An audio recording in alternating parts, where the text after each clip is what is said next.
அனைவருக்கும் வணக்கம். நான் வேதமாணிக்கம். இது எப்போ trade education. Nifty and Bank நிஃப்டிக்கான ப்ரெடிக்ட் மண்டே நாளைக்கு நமக்கு என்ன ப்ரெடிக்ட் ஆகலாம், இதை தான் நம்ம இந்த வீடியோவில் நம்ம பார்க்க போகிறோம். இது வரைக்கும் நீங்கள் நம்ம சேனலை சப்ஸ்கிரைப் பண்ணாமல் பார்த்தீங்கன்னா சப்ஸ்கிரைப் பண்ணிட்டு பாருங்கள். இது நீங்கள் எங்களுக்கு கொடுக்கக்கூடிய ஒரு மிகப்பெரிய சப்போர்ட்டாக இருக்கும். ஸோ இப்போ வரைக்குமே ஈரான் அண்ட் யூஎஸ், ஸோ இந்த வார் டென்ஷன் மிடில் ஈஸ்ட்ல கொஞ்சம் கூட குறையல. கிட்டத்தட்ட இப்பவும் சில டெக்ஸஸ் நடந்துகிட்டு தான் இருக்கு. குறிப்பா ஈரான் மேல, அதாவது ஆயில் இருக்கக்கூடிய ஸ்டோரேஜ் தாக்குதல் தான் அதிகமா இருக்கு. அதே நேரம் இஸ்ரேல் மேலேயும் ஈரானுடைய தாக்குதல் ஒரு குறிப்பிட்ட இடங்களை பர்டிகுலரா வச்சு அவங்களும் தாக்குதல் நடத்திக்கிட்டு தான் இருக்காங்க. ஸோ இது ரீசெண்டா வந்திருக்க நியூஸஸ் எல்லாமே நமக்கு அதை தான் எடுத்துட்டு வருது. ஸோ இதனால இன்னொரு ஒரு விஷயம் என்னன்னு கேட்டீங்கன்னா, வெள்ளிக்கிழமை க்ரூட் ஆயிலுடைய ப்ரைஸ் கிட்டத்தட்ட நியரஸ்ட் $95 வரைக்கும் உங்களுக்கு வந்திருக்கு, US Brent crude. So but இது நாளைக்கு மார்னிங் 100 தாண்டலாம் அப்படிங்கிற ஒரு ப்ரெடிக்டபிளும் மார்க்கெட்ல இருக்கு.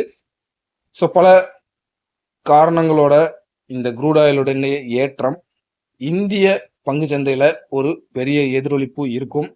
கிட்டத்தட்ட க்ரூட் ஆயிலுடைய ஏற்றம் நம்மளுடைய பல ஸ்டாக்ஸஸ் இறங்குறதுக்கான வாய்ப்புகள் அதிகமா இருக்கு. ஸோ அந்த விதத்துல டெக்னிக்கலாகவும் நிஃப்டி நம்ம என்ன ப்ரெடிக்ட் ஆகுதுங்கிறதையும் நம்ம பார்ப்போம். முதல்ல நம்ம நிஃப்டியை பார்த்துடலாம். ஸோ நிஃப்டி ரீசெண்டா நமக்கு ஒரு ஹை கொடுத்துருந்துச்சு, அதாவது 24,000, அதாவது இந்த ஏரியாவில் 24,854.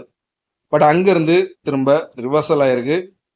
ஃபிபனாச்சி லெவலில் 0.786. ஸோ இந்த லெவலை நமக்கு வெள்ளிக்கிழமை பிரேக் பண்ணி கீழேயும் க்ளோசிங் நடந்திருக்கு. ஸோ ஃபர்தராக இப்போ நமக்கு ஒரு மேஜரான ஒரு சப்போர்ட் அப்படின்னு பார்த்தீங்கன்னா, இந்த 24,349 அப்படிங்கிற இந்த பாயிண்ட் ஆஃப் வியூ தான் ஒரு மேஜர் சப்போர்ட்டா இருக்கு. ஸோ இதை உடைக்கிற பட்சத்தில் அடுத்த ஒரு பொசிஷனல் சப்போர்ட்னு நம்ம எடுக்கும்போது 24,079 அடுத்த சப்போர்ட்டா இருக்கு. ஸோ நம்ம நிஃப்டியில நாளைக்கு நம்ம ட்ரேட் எடுக்கணும் அப்படின்னா 24,560 அப்படிங்கிறது ஒரு மைனர் ரெசிஸ்டன்ஸ் ஆகவும், 24,728 ஒரு மேஜர் ரெசிஸ்டன்ஸாகவும் இருக்கு.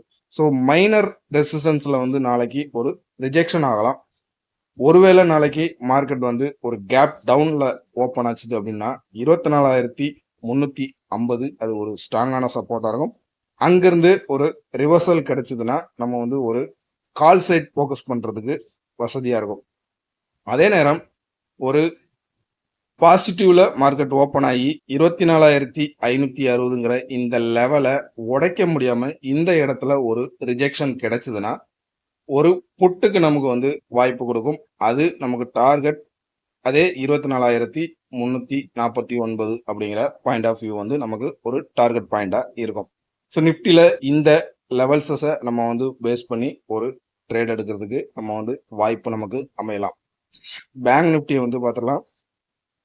பேங்க் நிஃப்டி நமக்கு ஒரு நியரஸ்டா ஒரு ரிஜெக்ஷன் நடந்த இடம் பார்த்தீங்கன்னா இந்த இடம் தான் நமக்கு வருது, அதாவது 59,214 அப்படிங்கிற அந்த லெவல்ஸ். ஸோ அங்கிருந்து நமக்கு வெள்ளிக்கிழமை பார்த்தீங்கன்னா ஃபிபனாச்சி லெவல்ல 58,023ங்கிற லெவல்ஸை கட் பண்ணி கீழே க்ளோசிங் நடந்திருக்கு. ஸோ இப்போ 58,023 அப்படிங்கிறது நமக்கு ஒரு மைனர் ரெசிஸ்டன்ஸ் ஆகவும், 58,414 ஒரு மேஜர் ரெசிஸ்டன்ஸ் ஆகவும் நமக்கு ப்ரெடிக்ட் ஆகுது.